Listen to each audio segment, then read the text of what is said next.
And welcome back to G&C Chat. Today I have Air Force Darren. Yo.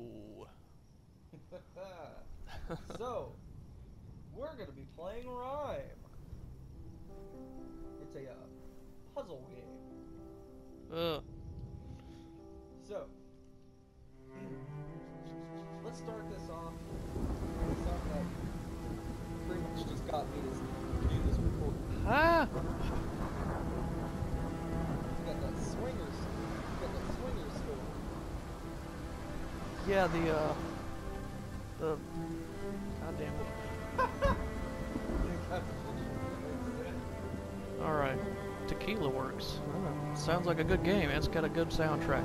Okay, so yeah, the Swingers Club, which I don't know if any of you guys are native to the Butler County area, but it's a swingers club called Club Cinday, and you know, I'm open to trying new experiences or whatever, and I'd always I first found out about the joint going through one of my one of my old friends, his dad's wallet was in the car, and he left it.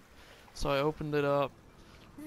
There was nothing in there besides his license and whatever, and a membership card to this joint called Club Cinday. And I was just like, dude, what kind of freaky shit is your dad into? He's like, dude, I don't know, man. So I just totally forgot about it, but then I found out that one of my other friends frequents the joint. He goes there doing once a month for this event. This guy, this guy called Silk Nights, I guess. And if you say, if you go to the club and say, I'm here with Silk Nights, you get in for free. Yeah. So I went with him. Fucking 80 people go up. Yeah. Yeah. What the fuck? Yeah. So. Wow, look at that run animation.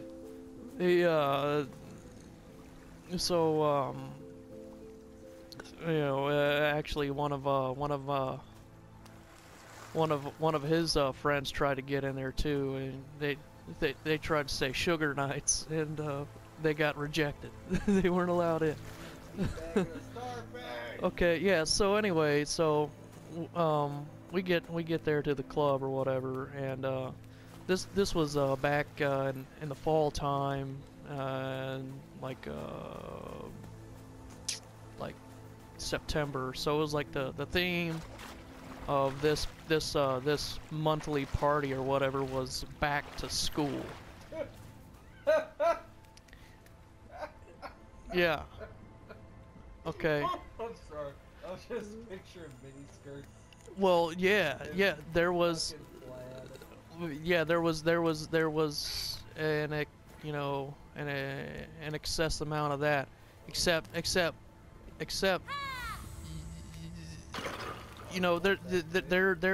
there is in these swingers clubs, generally swingers are, well, whenever you hear swinger, what do you think of? I'm gonna be honest, but what do you think they look like? I mean, you might have one or two good-looking people out of a group of 10. Yeah, that was exactly what it was. That was. Oh my god, it's like going to a Comic-Con and seeing 8 hairy, ridiculously ugly fat guys dressed as Sailor Moon. Oh, that is gross. That is gross.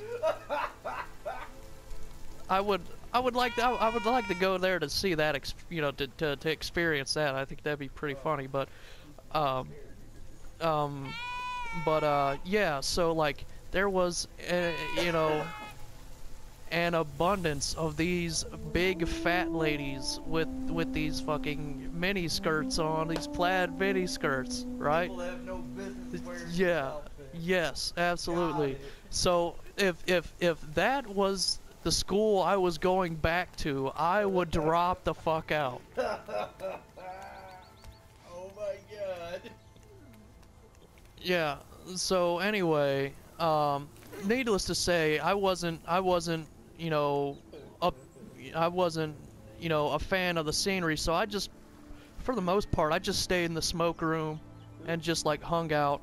And you know, my friend, he goes off and does whatever the fuck he's doing, just getting his dance on the fucking dance floor or whatever. I don't know. Yeah, but whatever. So you know, I'm primarily just staying in the smoke room, and occasionally I pop out to walk the grounds and see what's new. And there was like maybe about like 2 or 3 like good looking chicks, like one like really good looking, yeah, like one really good looking chick out of like, yeah, like you said, 80. Yeah, to be quite honest, it was, you know, it was a pretty packed house, and like almost no one was like good looking. Nice people, but not nice looking people. Alcohol was prominent there. Oh yeah. Oh thank yeah. God. And this swingers club, you could, you know, if you just so happen to like convince one of these ugly chicks to, you know, want to give you a fucking blowjob or whatever, it was all fair game, dude. You go into the back room, you throw the curtain, and it's fair game. And they even had like you know, a couple like, you know, like, yeah, like they had like one room with the fucking like with the like sex swing and shit. They had that shit there too. But so, you know, one of these times that I pop out, I'm just like, you know, posting up on the wall and taking in the scenery.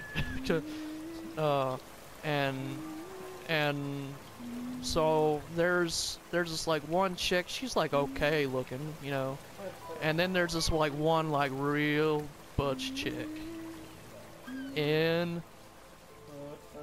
she's like in the in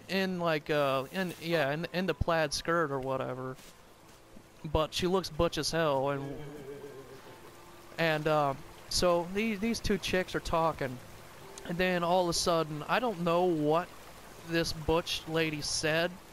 Maybe, hey, I want to get my fucking pussy eaten out or some shit like that. All of a sudden, this bitch gets on her knees out in the open floor. And this chick is just tongue blasting this bitch. And this fucking butch bitch is, her head's back. And she's just like, ah.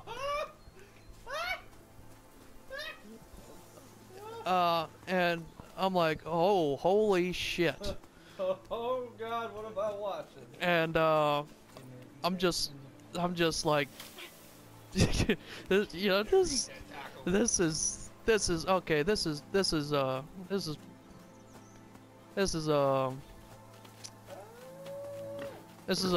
little much for me right now. So I'm just gonna go ahead and go back in the smoke room. You don't want to watch her get a roast beef curtain.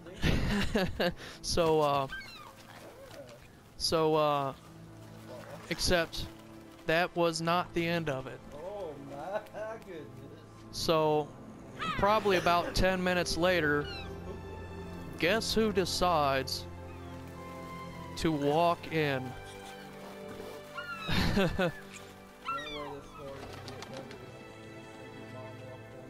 No, I'm afraid it gets even better than that. Buckle up. Oh. So, this woman, this transsexual looking drag queen, looking like Dean Schneider from Twisted fucking Sister, walks in the smoke room. And I'm like, dude, what the fuck? You're joking. I'm I walked in not there. joking. I'm not joking. It looked like Dean Schneider from Twisted Sister. I had half of mine to go up to the fucking guy or girl and be like, damn, man, I didn't know Twisted Sister was in town, man. Can I get an autograph? Look at person. Holy shit.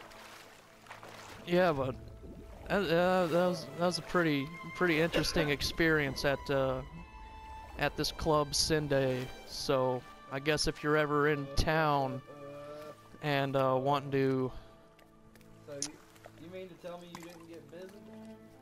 oh yeah, I'm gonna get busy with Dean Schneider and or the 79 very disgusting looking women there.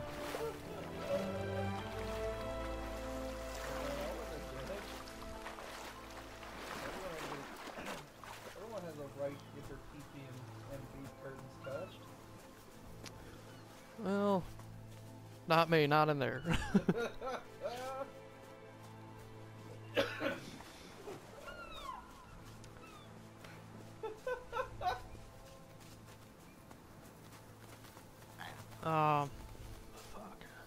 Is that the only story, or Well, I mean, you know, that's let's see.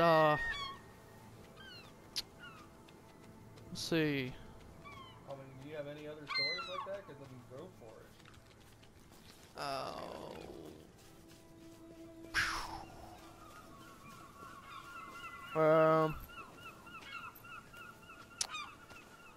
I mean, I might have to like kind of stew on it a little bit and kind of. Okay, here we go. So I was talking with Darren earlier about if he thought Ash vs. Evil Dead is canon to the Evil Dead series. Yeah. And like I was telling Jeremy, or who? Forget my name. Sure. No, I didn't. I just said your fucking name. I know, you had to think about it. No, I didn't. I didn't think. I wasn't. I didn't have to think about it. No, it's like having sex with your wife and you've been with her for 3 years and you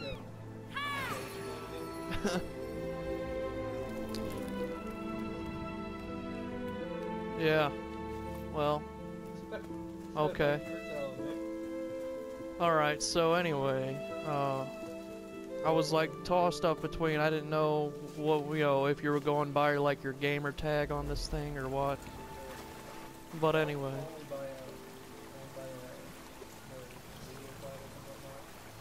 But anyway, yeah, so like I was telling Jeremy, like it depended on what ending of Army of Darkness, and I guess we're going with the Screwhead edition, which is not the original Rip Van Winkle ending where Ash idiotically, you know, takes 7 drops instead of 6. And yeah, so if we're going with the Screwhead edition where he winds back up in the S-Mart saying I could have been king, then yeah, there's a potential for it to be canon, I feel, because you know, even just, you know, despite it not being S-Mart, you know, who's to say within that, you know, fucking 20-year break between like a new piece of the puzzle being added to the series. So yeah, and in this case it'd be Ash versus Evil Dead, the first season. You know, between that 20-year break, yeah, I mean it's very, very possible that he could have gotten canned, or S-Mart could have went out of business, or who knows. Yeah, 'cause they don't talk about S-Mart in that. Yeah, it's, I forget what the store's called that he works at. Yeah, Value Mart, that's what it is.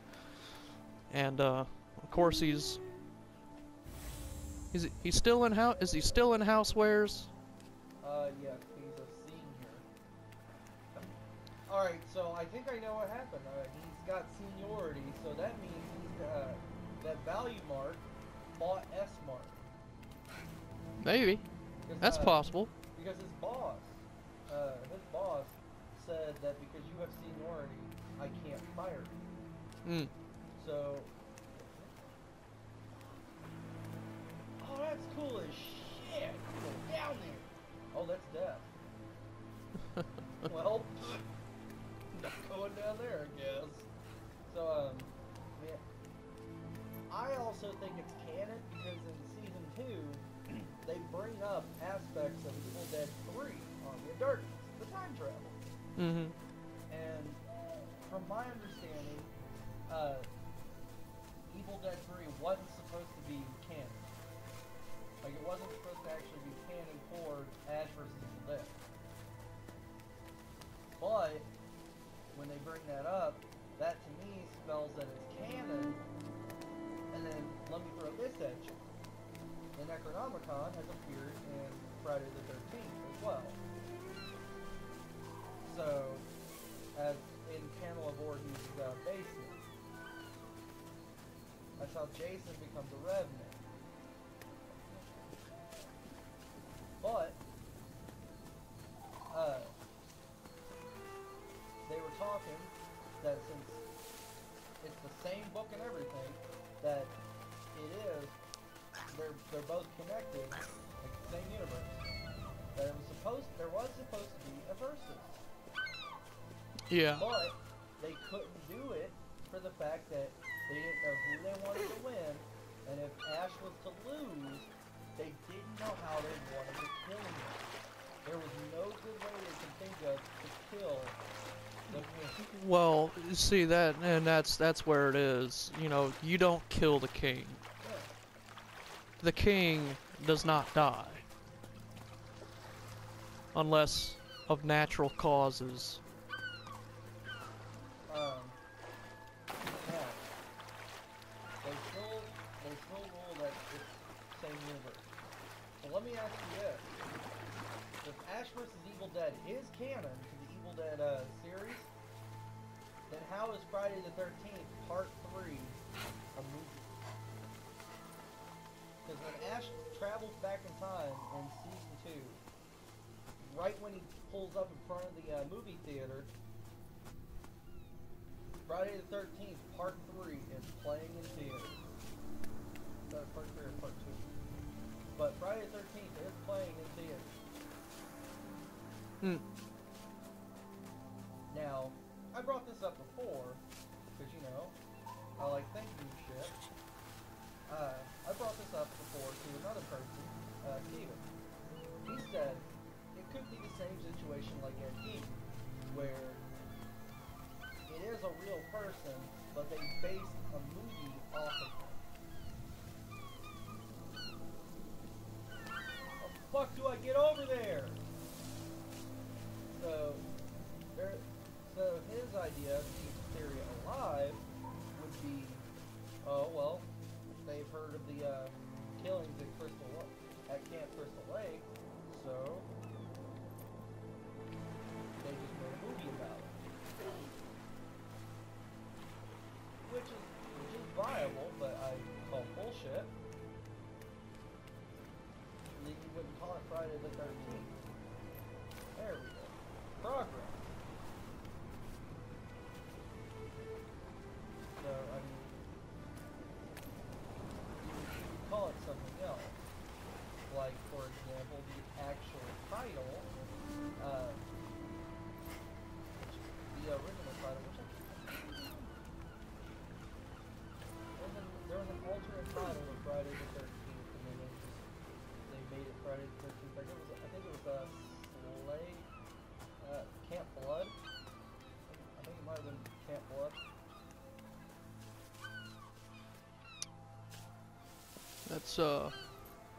That's like summer camp for the gang, the Bloods. Most likely.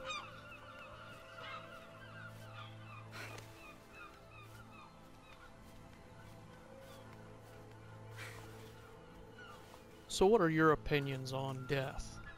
Or what, death? Yeah. What do you mean? Yeah, just like what What aspect are we going here? how do you are you scared of it? Do you want to stay alive as long as possible? What you know what How death affects everything in the grand scheme of life. whatever. Well, I mean, how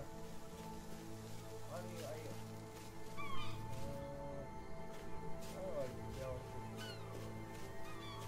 As a person with depression and suicidal thoughts, death is one of those things that you just grab a ticket and wait for at the deli. Hmm. So I mean, it sucks. Like I'm not a huge fan of when people I like die, probably. But I mean, we all have our time to go. We go when we go. Hmm. See, like a lot of people, I would think, are scared of death. They're scared of the unknown. They don't know what's coming up. They don't know what's next, so they don't want to die. But the thought of death, consoles me. It soothes me. I find solace in the fact that one day I'm going to die, so I can come back and haunt people. I want my phantom genitalia the rest of your shit for the rest of your unborn life. Essentially, so in comparison to the standard poltergeist, scare people out of their houses and throw shit off the walls, that's not gonna be my kind of haunting. My kind of haunting is going to be, whenever somebody is like shooting video or photos or something, I'm going to appear with my dick out. and primarily my specialty is going to be family Christmas photos. So, Grand's sitting there all looking cute and shit, and then Darren got his dick hanging on her shoulder. Yeah, so, yeah.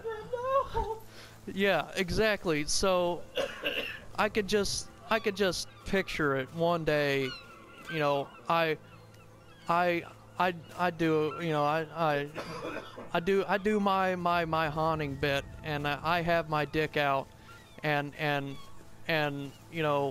the Christmas card finally comes back, and they're getting ready to start sending it to all their quote unquote loved ones to wish them Merry Christmas, and to just show all their family members how great they're doing, smug bastards, right?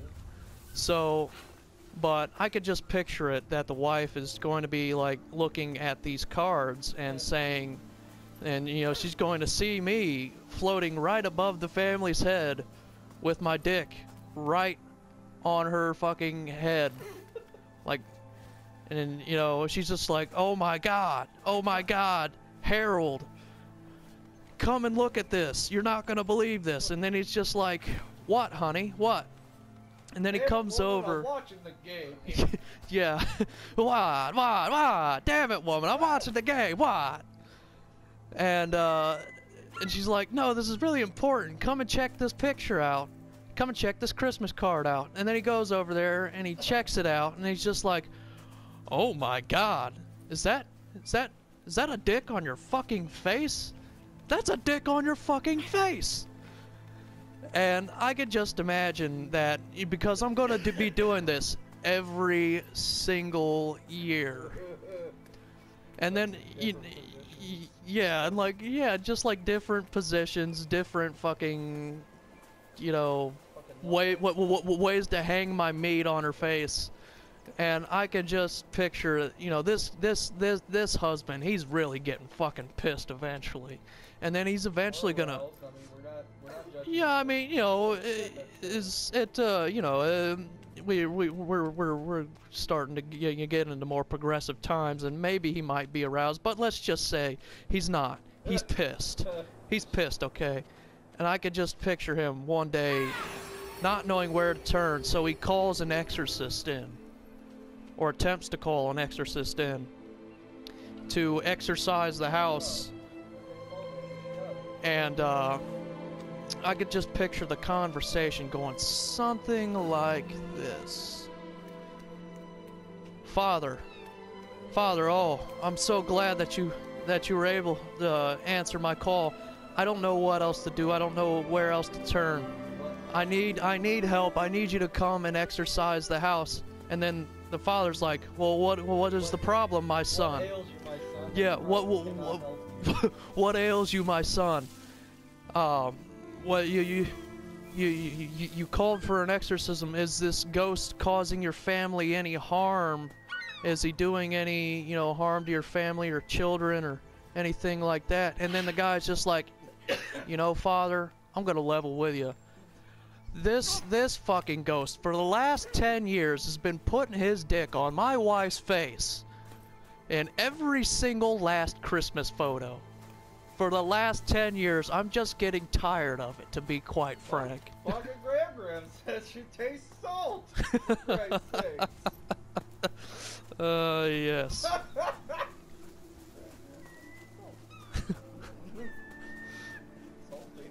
I haven't tasted this since George. I haven't tasted anything this salty since you get the George. What? Yeah. So that is my thought on death. That's